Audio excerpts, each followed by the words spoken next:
Good morning, Moray Rabotai. Be'ezrat Hashem Mincha is going to be 7:25. Hayom 20 Yom LaOmer Shem Shnei Shavuot v'Shisha Yamim.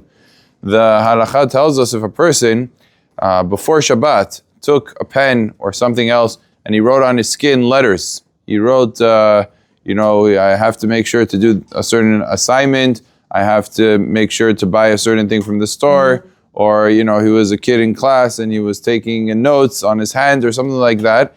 And he has letters written on his hands while he comes into Shabbat. He doesn't realize he forgot to remove it from before Shabbat. So what is the halacha in terms of Shabbat? Is he first of all allowed to take it off?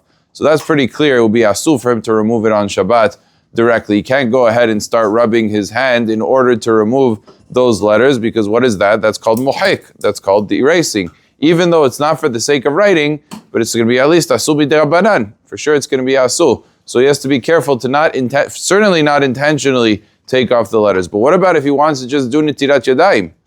He wants to wash netirat yadayim for bread. Do we say that he's not allowed to do netirat yadayim? So Chacham Vadia has a whole tshuva about this. He comes out that to do netirat yadayim is not called a psik resha. If I just wash my hands, it's not for sure going to get erased.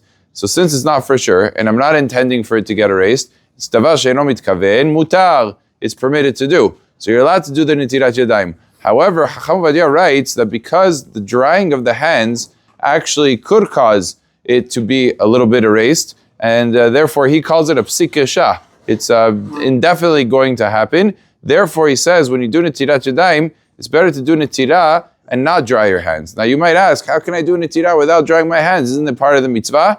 So Shulchan Aruch writes that if a person does netira with the revi'it, which is about 3 ounces in one shot, he doesn't need to wash his hands. The only time you have to do niguv is when you do 3 and then another 3, when each time you did it less than a revi'it, less than 3 ounces. But if you did it one time, even once, just 3 ounces, that's it. You don't have to do a niguv yadayim, you don't have to wash your hands after. So Chacham Vadia says what's better is that he should use the revi'it in one shot, and then he doesn't have to dry his hands, then he doesn't have to dry his hands, and then he doesn't violate Shabbat. However, me'ikar adin, it sounds like even if he were to dry his hands, he has a basis to be lenient because he's still not intending, and it's still only on the highest level, it's a yisur derabanan, psik resha b'derabanan, there's basis to permit, but nevertheless, the best way to do it is to not dry the hands under those conditions. Baruch Adonai le'olam, amen ve'amen.